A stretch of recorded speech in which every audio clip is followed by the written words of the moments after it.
അസ്സലാമു അലൈക്കും വറഹ്മത്തുള്ളാഹി വബറകാതുഹു.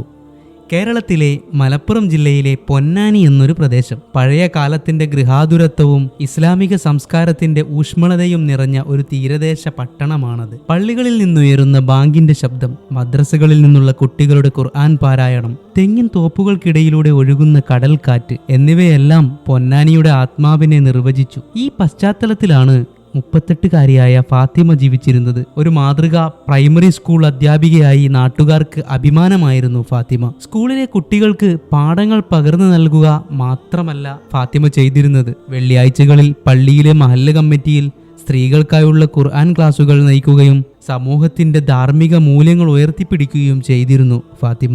അങ്ങനെ കാലങ്ങൾ കൊഴിഞ്ഞുകൊണ്ടിരിക്കുമ്പോൾ ഫാത്തിമയുടെ ഹൃദയത്തിൽ ഒരു രഹസ്യം മുളപൊട്ടുകയായിരുന്നു. അത് അവളെ ഒരു അന്ധകാരത്തിന്റെ വക്കിലേക്ക് നയിക്കാൻ പോകുകയായിരുന്നു എന്നവൾ മനസ്സിലാക്കിയിരുന്നില്ല.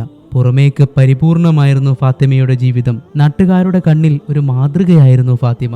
16 വർഷം മുമ്പ് കുടുംബത്തിന്റെ തീരുമാനപ്രകാരം അവൾ മുഹമ്മദ് എന്ന ചെറുകിട വ്യാപാരിയെ വിവാഹം കഴിച്ചു. മുഹമ്മദ് പൊന്നാനിയിലെ മീൻ മാർക്കറ്റിൽ ഒരു മത്സ്യവില്പന കട നടത്തുന്ന ആളായിരുന്നു. പള്ളിയിലെ സജീവ അംഗമായിരുന്നു മുഹമ്മദ്. വെള്ളിയാഴ്ച ജുമുഅക്ക് മുമ്പ് നാട്ടുകാർക്ക് ദാനധർമ്മങ്ങൾ നൽകുന്നതും മഹലിന്റെ ചെറിയ തർക്കങ്ങൾ പരിഹരിക്കാൻ മുന്നിൽ നിന്ന് പ്രവർത്തിക്കുന്നതും മുഹമ്മദിന്റെ ഒരു സ്വഭാവമായിരുന്നു. ഫാത്തിമക്കും മുഹമ്മദിനും 3 ആൺകുട്ടികൾ.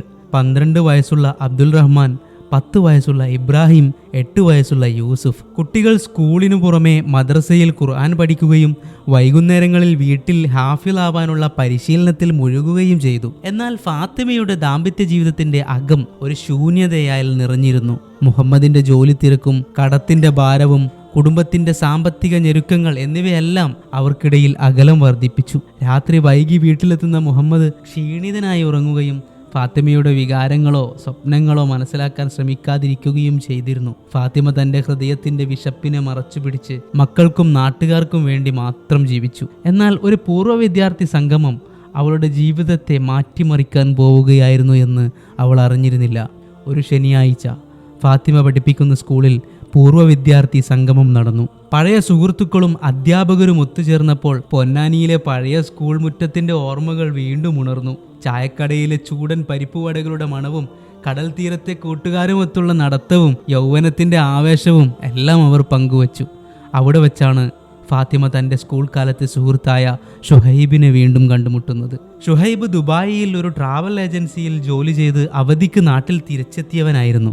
അവൻ്റെ ആധുനിക വസ്ത്രധാരണവും ലോകം ചുറ്റിയ കഥകളും ചിരിയോടെയുള്ള സംസാരവും ഫാത്തിമയുടെ മനസ്സിൽ പഴയ കൗമാരത്തിൻ്റെ തുടിപ്പ് തിരികെ കൊണ്ടുവന്നു.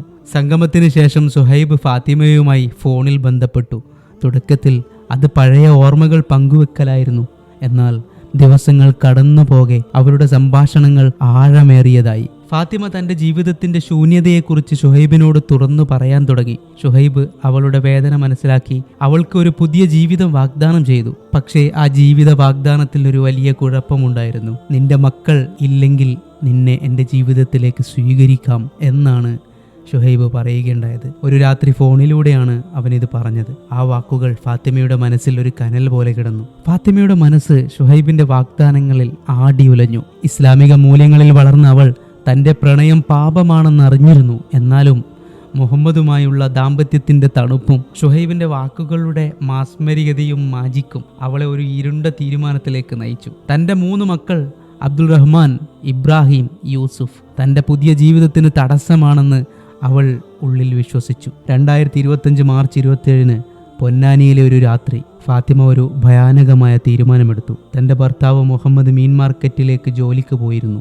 രാത്രി ഭക്ഷണത്തിനു ശേഷം ഫാത്തിമ മക്കളെ അവരുടെ മുറിയിലേക്ക് കൊണ്ടുപോയി. ഓരോ കുട്ടിയെയും അവൾ ശ്വാസം മുട്ടിച്ച് കൊലപ്പെടുത്തി. കുട്ടികളുടെ നിഷ്കളങ്കമായ മുഖങ്ങൾ അവളുടെ ഹൃദയത്തെ കുത്തിനോയിച്ചെങ്കിലും ഷുഹൈബിനൊപ്പമുള്ള ഒരു പുതിയ ജീവിതത്തിന്റെ സ്വപ്നം അവളെ മുന്നോട്ട് നയിച്ചു. തന്റെ കുറ്റം മറച്ചു വെക്കാൻ ഫാത്തിമ ഒരു നാടകം കളിച്ചു. അടുക്കളയിൽ ചോറും മീൻകറിയും തറയിൽ വിതറി ഭക്ഷ്യവിഷബാധയോടെ ഒരു മട്ട് സൃഷ്ടിച്ചുകൊണ്ട് സ്വയം ഒരു ചെറിയ അളവ് വിഷം കഴിച്ച് അവൾ തളർന്നങ്ങനെ കിടന്നു. മുഹമ്മദ് രാത്രി വീട്ടിലെത്തിയപ്പോൾ ഫാത്തിമയെയും മക്കളെയും ബോധരഹിതരായി കണ്ട് അയൽവാസികളെ വിളിച്ചുകൂട്ടി. നാട്ടുകാരും മുഹമ്മദും ചേർന്ന് 4 പേരെയും പൊന്നാനിയിലെ ആശുപത്രിയിൽ എത്തിച്ചെങ്കിലും 3 കുട്ടികളും മരണത്തിന് കീഴടങ്ങി. ഫാത്തിമയുടെ നില ഗുരുതരമല്ലായിരുന്നു. ഞങ്ങൾ രാത്രി മീൻകറി കഴിച്ചിരുന്നു. പിന്നീടാണ് എല്ലാവർക്കും അസ്വസ്ഥത തോന്നിയത്. ഫാത്തിമ മുഹമ്മദിനോട് പറഞ്ഞു. നാട്ടുകാർ ഭക്ഷ്യവിഷബാധയാണെന്ന് കരുതി, എന്നാൽ കുട്ടികളുടെ പോസ്റ്റ്മോർട്ടം റിപ്പോർട്ട് മരണം ശ്വാസതടസ്സം മൂലമാണെന്ന് വെളിപ്പെടുത്തി. പോലീസിന്റെ സംശയം ആദ്യം മുഹമ്മദിലേക്കാണ് തിരിഞ്ഞത്.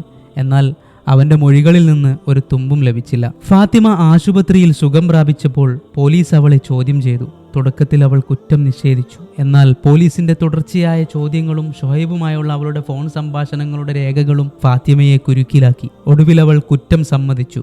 ഷുഹൈബിനൊപ്പം ഒരു പുതിയ ജീവിതം തുടങ്ങാൻ ഞാൻ എൻ്റെ മക്കളെ കൊന്നു, പൊട്ടിക്കരഞ്ഞുകൊണ്ട് പറഞ്ഞു. പോലീസ് ഫാത്തിമയെയും ഷുഹൈബിനെയും അറസ്റ്റ് ചെയ്തു. പൊന്നാനിയിലെ മഹല്ല് കമ്മിറ്റിയും നാട്ടുകാരും ഞെട്ടലോടെ ഈ ദുരന്തത്തെ നോക്കിക്കണ്ടു. ഒരു പൂർവ്വ വിദ്യാർത്ഥി സംഗമത്തിൽ തുടങ്ങിയ പ്രണയം 3 നിഷ്കളങ്ക ജീവനുകളുടെ അന്ത്യത്തിലാണ് കലാശിച്ചത്. പൊന്നാനിയിലെ തെങ്ങിൻ തോപ്പുകൾ ഇപ്പോഴും കടൽക്കാറ്റിൽ ഉലയുന്നുണ്ട്. പള്ളിയിൽ ബാങ്ക് മുഴങ്ങുന്നുണ്ട്. മദ്രസയിൽ കുട്ടികൾ ഖുർആൻ ചൊല്ലുന്നുണ്ട്. എന്നാൽ ഫാത്തിമയുടെ വീട് ഒരു കറുത്ത പാടായി നാടിന്റെ ഹൃദയത്തിൽ അവശേഷിക്കുന്നു. നിന്റെ ആഗ്രഹങ്ങൾക്ക് മുമ്പ് നിന്റെ ഉത്തരവാദിത്തങ്ങളെ ഓർക്കുക. ഒരു തെറ്റായ തീരുമാനം ഒരു കുടുംബത്തിന്റെ മുഴുവൻ വെളിച്ചം കെടുത്തുമെന്നാണ് ഈ കഥ നമ്മെ സൂചിപ്പിക്കുന്നത്. ഇത്തരം ചിന്തകളിൽ നിന്നും ഇത്തരം തെറ്റായ ബന്ധങ്ങളിൽ നിന്നും അള്ളാഹു നമ്മെ കാത്തുരക്ഷിക്കുമാറാവട്ടെ.